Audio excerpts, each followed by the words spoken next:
Hola, ¿qué tal? Por favor, no quites este video, no lo adelantes, no lo ignores. Este mensaje nos puede confrontar, pero también nos puede restaurar. Y te pido algo desde el corazón, míralo hasta el final. No para que al terminar digas, me gustó o no me gustó. Esa no es la pregunta correcta. La verdadera pregunta ¿es bíblico o no lo es? Y una vez que lo escuches todo, tú mismo vas a decidir si abrazas esta verdad o simplemente la desechas. Esta enseñanza la he estructurado en 4 puntos clave. Los primeros 3 son fundamentales, pero el cuarto es el más fuerte. Ahí vamos a tocar el punto más delicado, más directo, más urgente, ese que muchos no se atreven a predicar. Así que quédate conmigo hasta el final, porque si Dios nos confronta es porque también nos quiere levantar, nos quiere inspirar a hacer las cosas mejor de como la estamos haciendo. Punto número 1. Dios no ha prometido hablarnos fuera de su palabra. Dios no puede, claro que sí puede, pero Él mismo nos dijo cómo ha decidido hablarnos y es por medio del Hijo a través de su palabra escrita. Hebreos capítulo 1 dice, Dios en estos postreros días nos ha hablado por el Hijo, por lo cual no necesitamos voces nuevas, revelaciones ni profecías improvisadas, porque mismo Dios ya habló claramente en la Escritura. Romanos 10:17. Así que la fe es por el oír y el oír por la palabra de Dios. Y menciono esto que cuando decimos que Dios no habla por la atmósfera o la música, no estamos diciendo, no estamos descartando de ninguna manera que la alabanza no sea valiosa. Claro que lo es. La alabanza es bíblica y parte vital del culto. Salmos capítulo 100, verso 2 lo afirma. Servid a Jehová con alegría, pero debemos aclararlo. La atmósfera no reemplaza, no va a reemplazar jamás la palabra. La alabanza prepara el corazón, pero es la escritura la que transforma el alma. Segunda de Timoteo, capítulo 3, 16 y 17, claramente dice así: toda la escritura es inspirada por Dios. Entonces, número 2, la centralidad del culto no es la experiencia, sino la exposición de la palabra. Un culto puede tener lágrimas, luces, música, pero si no hay exposición fiel de la palabra, no es un culto bíblico, no es un culto cristiano. Porque donde no se expone la Biblia, no hay voz de Dios. Juan 17:17. Santifícalos en tu verdad. Tu palabra es verdad.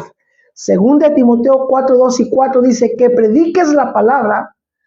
Vendrá tiempo cuando no sufrirán la sana doctrina y ese tiempo ya llegó.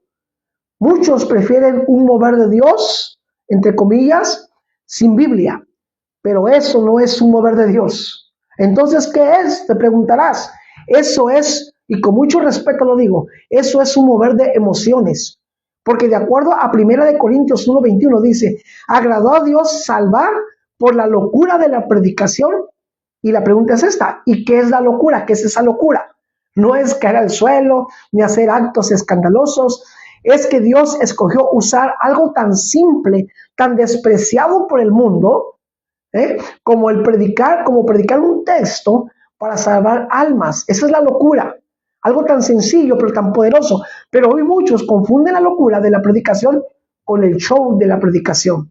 Tengamos cuidado. Hoy en día, es humo en los altares, como lo hacía él. Ahora, ¿como quién? Como el evangelista Benny Hinn, quien con un saco en la mano derribaba multitudes con solo un gesto. Eso no es locura, eso es espectáculo. Yo sé que tú sabes quién es ese televangelista y eso no salva a nadie. Punto número 3, la adoración sin palabra es fuego extraño. No toda adoración es aceptada. Hay adoración que Dios no pidió y no recibe y no recibirá. Levítico 10, 1 al 2 dice, Nadab y Abiú ofrecieron fuego extraño y fueron consumidos. El fuego extraño hoy no es incienso, es una adoración emocionalista, con respeto lo digo, sin contenido bíblico, una adoración donde hay gritos, danza, humo, atmósferas, pero no hay escritura. Juan 4, 23 y 24 dice, los verdaderos adoradores adorarán en espíritu y en verdad. Colosenses 3, 16, la palabra de Cristo more en abundancia cantando. Ahora fíjate, ¿notas el orden? Primero está la palabra, luego el canto. Sin palabra no hay adoración verdadera, hay fuego extraño. Y el cuarto punto al cual queremos llegar en este momento es, ¿puede Dios hablarnos mientras oramos? Una pregunta tremenda. Sí, pero no por voces interiores, ni impulsos del alma, ni pensamientos sueltos, ni sueños, etcétera. ¿Por qué? Porque Dios nos habla por medio de su palabra una vez más. Aún en medio de la oración, Salmos 119, 105 dice, lámpara es a mis pies tu palabra y lumbrera mi camino. Segunda de Pedro 1:19 dice, tenemos también la palabra profética más segura. Y aquí viene lo fuerte. Listo, el punto más fuerte. No aceptes un culto, un mover, un altar sin palabra. Eso es lo que quiero tocar. No abraces lo que parezca poderoso si no está fundado en el texto. El error de Toronto en los años 90 y el eco de Benny Hinn en los años 90, como decía, el llamado Toronto Blessing, que era un mover fuerte, prometía un mover poderoso del espíritu. Había risas incontrolables, rugidos, aullidos, caídas supuestas, visiones, sueños, pero no había exposición bíblica. Eso fue muy sonado. No había exégesis, no había predicación expositiva, y una vez más aparece el nombre de este hombre tan famoso en aquel tiempo, y lo es todavía, que es Benny Hinn. Él no fue el fundador de Toronto o del Toronto Blessing en los años 90, pero sus campañas promovían la misma confusión emocionalista y multitudes de ese lugar corrían y buscaban su unción supuestamente en las campañas de Benny Hinn, pero no buscaban la palabra. Y el resultado fue confusión doctrinal, heridas espirituales, fraudes financieros y un evangelio adulterado. La pregunta, ¿por qué? La respuesta, porque cuando no usamos las herramientas bíblicas que el Espíritu ya nos dio, simplemente terminamos creyendo cualquier cosa.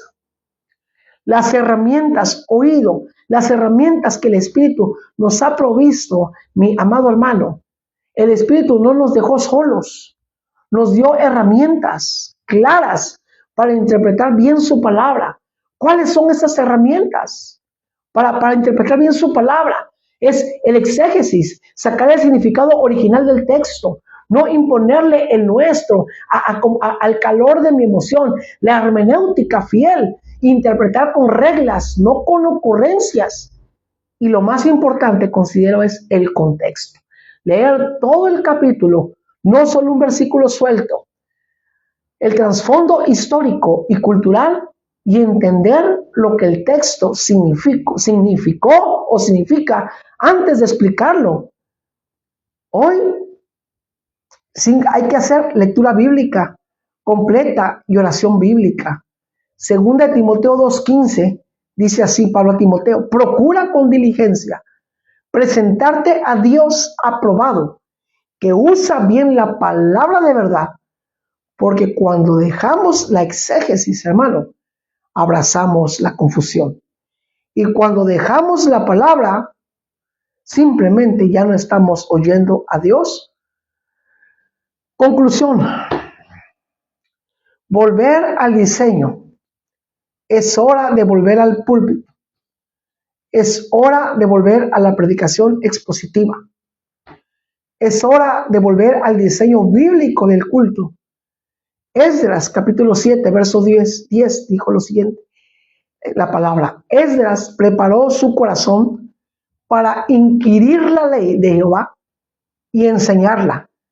No predicamos ideas, predicamos texto. No interpretamos sueños o emociones, interpretamos escritura.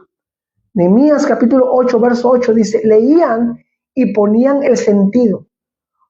Oseas capítulo 4, 6 dice, mi pueblo fue destruido por falta de conocimiento.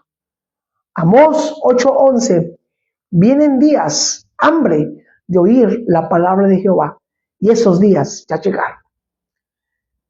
Que tu comezón por oír sea escuchar la sana doctrina, porque cuando no hay palabra, no hay voz de Dios, y donde no hay voz de Dios, no hay vida. Juan 6, 63.